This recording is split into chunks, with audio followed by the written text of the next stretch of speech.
Via Dutra, Grande São Paulo.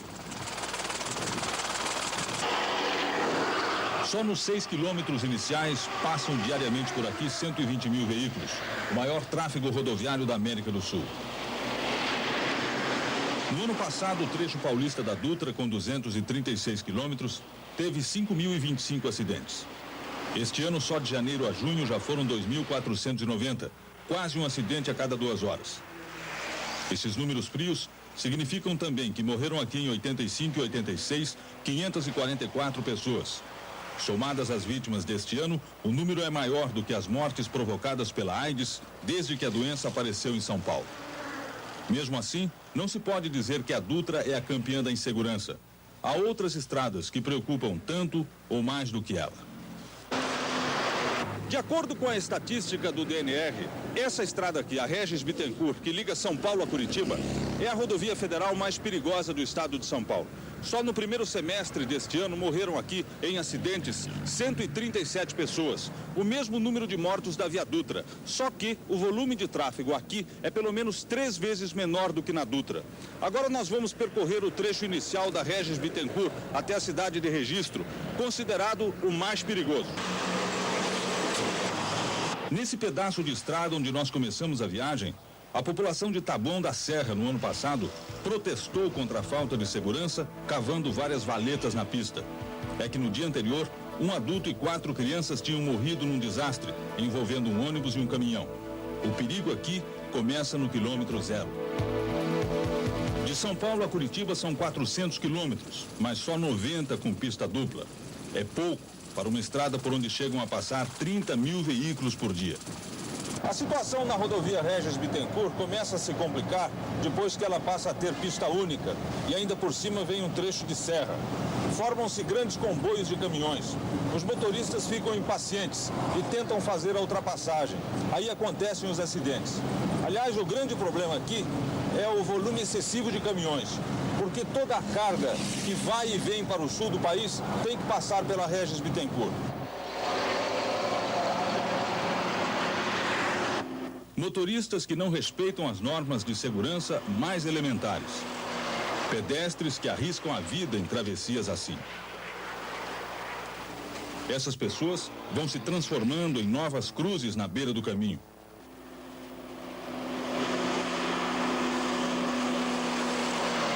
As marcas dos acidentes estão espalhadas por toda a parte, avisando que o perigo aqui é constante.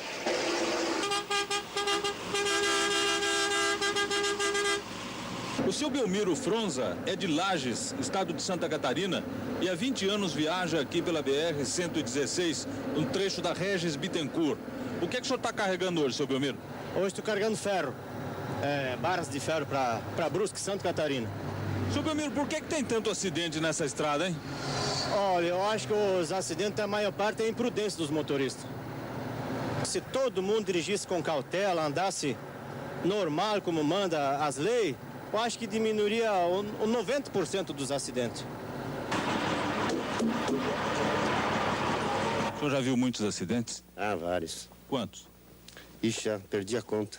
O senhor já perdeu amigos, companheiros aí? Já. Sábado ainda eu acabei de assistir o enterro de um deles, lá na minha cidade. O que é que aconteceu? Ele se bateu na traseira de um caminhão. Numa estrada tão perigosa, seria de se esperar um policiamento intensivo, rigoroso. Mas a verdade é que nós andamos quase 200 quilômetros e só vimos patrulheiros dentro dos 2 únicos postos policiais. A própria Polícia Rodoviária Federal reconhece que os seus 86 homens e 25 viaturas são insuficientes. Deveriam ser no mínimo 200 homens e 50 carros no trecho. Em seu trecho paulista, a rodovia Regis Bittencourt não tem hoje uma única balança funcionando. Em compensação, aqui no quilômetro 41, logo depois da saída de São Paulo, existem as instalações completas de uma balança, só que elas estão desativadas. Vamos dar uma subida lá e ver o que a gente encontra. Vendo os vidros quebrados e os prédios sem nenhuma pessoa dentro, nós achamos que não havia nada por aqui. Engano. Em algumas salas nós encontramos até terminais de computador, protegidos apenas por uma capa plástica. Havia também no chão painéis de controle, que fariam funcionar a balança. Nós mantemos um contrato com a empresa especializada para a manutenção desse equipamento e, inclusive, possuímos no local um controle de temperatura adequado à necessidade da manutenção desse equipamento. Porque, na verdade, a única temperatura favorável que pode existir lá é o vento que entra pelo vidro quebrado. Mas o equipamento, a parte vulnerável desse equipamento, ele está localizado em nosso escritório em Itapecerica da Serra e nós mantemos um contrato com uma empresa que dá toda essa manutenção. O DNR afirma que a balança começou a ser construída há 5 anos e as obras agora estão paradas por falta de verbas. Enquanto isso, os caminhões continuam trafegando com excesso de peso, o que aumenta o risco de acidentes e estraga a pista, originando trechos extensos com o piso totalmente deformado.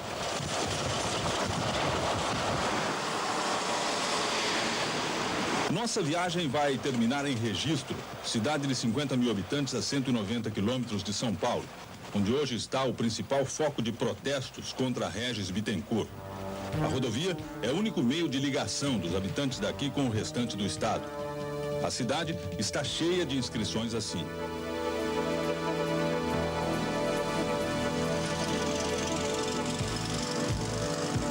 No dia 22 de agosto será realizado um ato de protesto.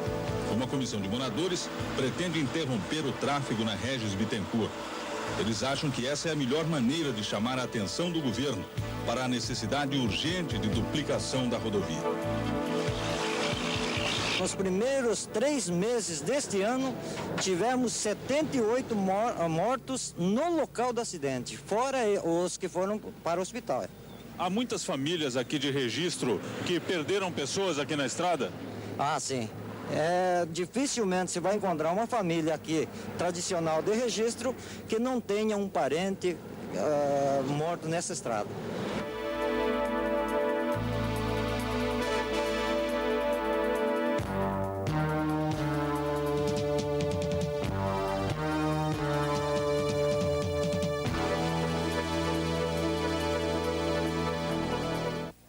A seguir, as causas do acidente de Recife, a nova operação do DNR nas estradas e as dicas para evitar acidentes. A super parada musical Globo de Ouro, amanhã depois de O Outro.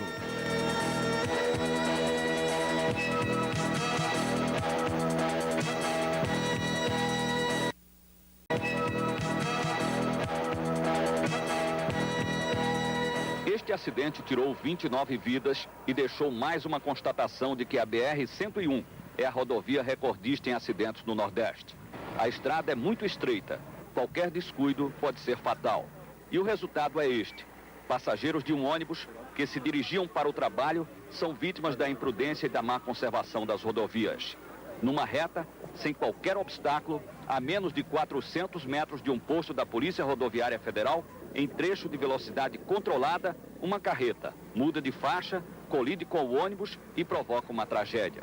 As testemunhas acusam o motorista da carreta, Edésio Luiz Martins, como responsável pelo acidente, por haver desviado seu veículo para a contramão. Ontem, havia a suspeita de que ele estava dirigindo embriagado. Segundo, eu conversei com 2 carreteiros aqui, amigos do carreteiro provocador do acidente, tudo indica que ele estava bebendo. Passou até mais ou menos 3 ou foi 4 horas da manhã bebendo e não tinha condição de conduzir a carreta. A carreta vinha na contramão e em situação que demonstrava que o motorista estava dormindo. Pode ser sono ou consequência da própria bebida. Mas hoje, o IML forneceu um laudo que isenta o motorista da carreta do estado de alcoolismo no momento do acidente. O Laboratório de Medicina Legal fez o exame do material coletado de sangue do motorista e o resultado foi negativo. Durante o enterro das vítimas hoje na cidade do Cabo, as faixas indicam um culpado: a má conservação da BR-101, o descaso do governo em relação à rodovia mais importante da região. Os habitantes do Cabo, de Ponte dos Carvalhos, de Abreu e Lima e de outras cidades à margem da BR-101 já enterraram muitos mortos por acidentes na estrada.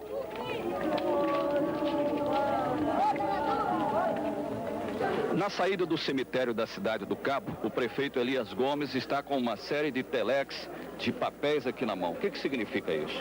Significa as reiteradas vezes que encaminhamos às autoridades do país, do presidente da República ao ministro dos Transportes, ao diretor local do DNR, além dos governadores de estado, solicitando providências e advertindo para a gravidade da situação da BR-101, cujas providências não foram tomadas. Essa estrada já é tida pela comunidade chamada como a Estrada da Morte, a BR da Morte. A BR-101 é uma das rodovias mais importantes do Brasil e uma das mais extensas, porque liga o Nordeste ao sul do país. Mas ela tem apenas duas faixas, uma para ir, outra para voltar. A estrada é toda esburacada, mal sinalizada e não tem acostamento. Se o carro sair da rodovia, atola nessa parte que seria destinada ao acostamento. A população de Ponte dos Carvalhos revolta-se contra a rodovia que corta a sua cidade e fecha a BR-101. Mais de 4.000 pessoas ocupam a estrada. A cruz representa as mortes por acidentes. A polícia tenta evitar a manifestação, mas termina recuando. E nem as metralhadoras da PM impedem que o povo proteste contra a falta de sinalização e os dispositivos de segurança da rodovia. Hoje, quase 2 anos depois da manifestação, tudo que os habitantes de Ponte dos Carvalhos conseguiram foram algumas lombadas no perímetro urbano. A BR-101, que vai de Natal a Porto Alegre, continua a mesma. Sem segurança, mal conservada, matando nas retas e nas curvas.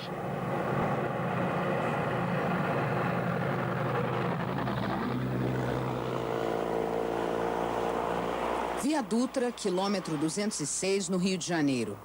Na estrada mais movimentada do Brasil, a Polícia Rodoviária Federal monta um posto do Comando Educativo para o Trânsito. Uma ideia nova na campanha para esclarecer os motoristas. A operação reúne 25 pessoas que fazem uma triagem dos veículos. O comando é móvel. Ele vai a qualquer estrada federal, a qualquer hora, e verifica todo tipo de veículo. Aqui, a polícia só está parando os carros particulares.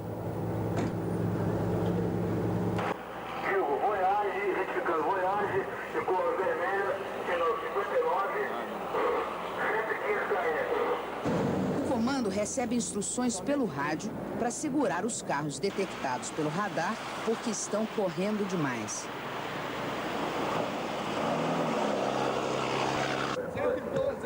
Faz uma semana que esses comandos educativos estão aí nas estradas federais do país inteiro. Se você for parado por um deles, o que você vai ouvir da equipe são coisas que você já aprendeu sobre a segurança no tráfego, mas que você muitas vezes, por descuido, se esquece e deixa para lá. O motorista com frequência não percebe que ultrapassa o limite de velocidade na estrada, que é de 80 km por hora. Por que esse senhor está sendo detido aqui? Ele foi pego no radar com 124 km de excesso. A velocidade dele é 124 km por hora. O senhor normalmente tende a dirigir em alta velocidade? Não. E por que estava dirigindo agora? Olha, sinceramente, o senhor está falando que eu estava dirigindo a 120. Eu respeito o que ele está falando, sem dúvida nenhuma. Mas é muito natural que tivesse vindo. O senhor está com pressa para ir para algum lugar, por acaso? Eu estou, sim, um pouquinho. A polícia busca os apressados, mas também acha motoristas que cometem outras infrações. Em pouco mais de 1 hora, aparecem 3 pessoas com carteira de habilitação falsa. Como é que você obteve essa carteira? Não sei de nada, não. Uma delegacia falou. Você confirma que a carteira é falsa? Não estou sabendo de nada, estou sabendo agora.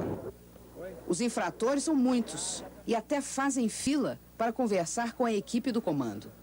Os policiais pedem aos motoristas que subam nesse trailer aí para conversar com o médico e uma psicóloga.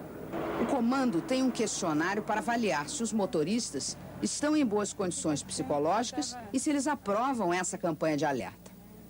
O que o senhor acha dessa operação desse comando?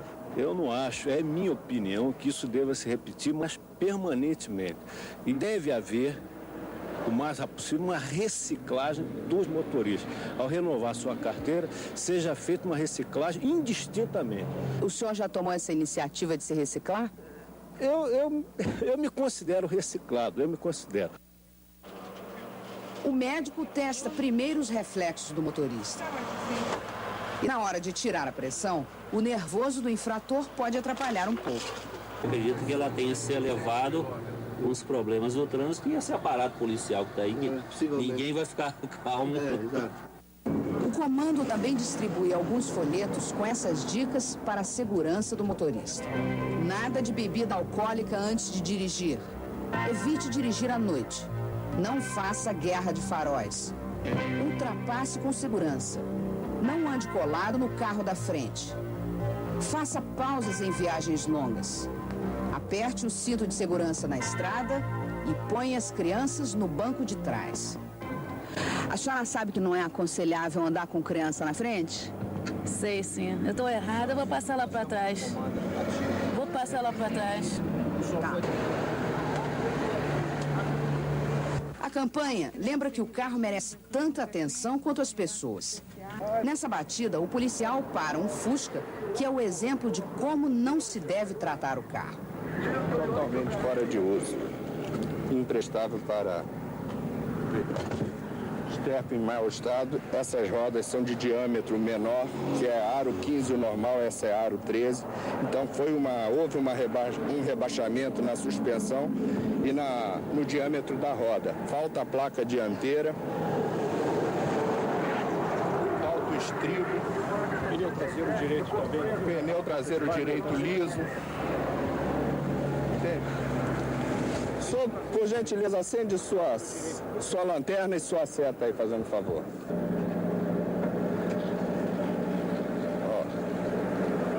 Está funcionando precariamente. Então, esse é um veículo em mau estado de conservação. E, inclusive, risco para ele, para quem viaja com ele e para terceiros que também trafegam na rodovia. Aqui vão as principais dicas para a segurança do automóvel. Mantenha os freios e os faróis regulados. Os vidros devem estar limpos para que você tenha uma boa visibilidade. Use amortecedores novos. Não use pneus carecas. E uma última dica. Você assim nem deve sair, mas já que saiu, evita ir longe, porque você terá problema e poderá causar terceiros também.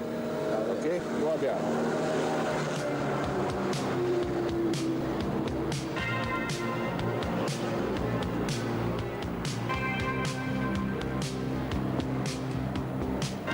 Daqui a pouco, o repórter Nelson Araújo fala ao vivo de São Paulo com novas informações sobre o motim no presídio. Cruz Supercine, nesse sábado, depois de O Outro.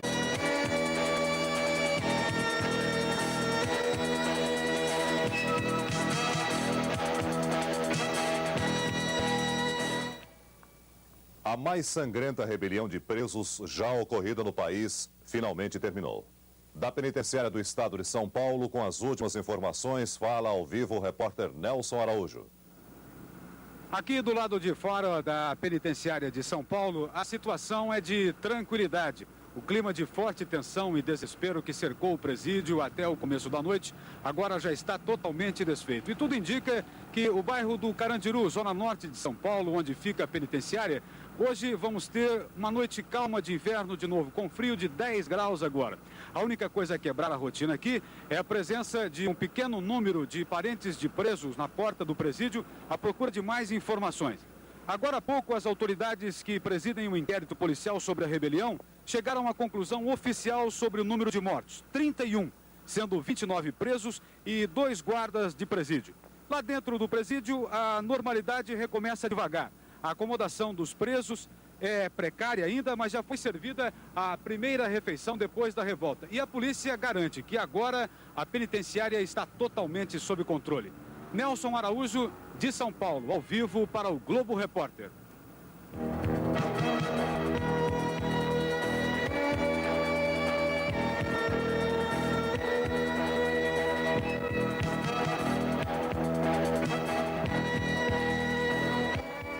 ZYB 850, Rede Globo, São Paulo. 22 horas 26 minutos. Assista agora Perfume Secreto.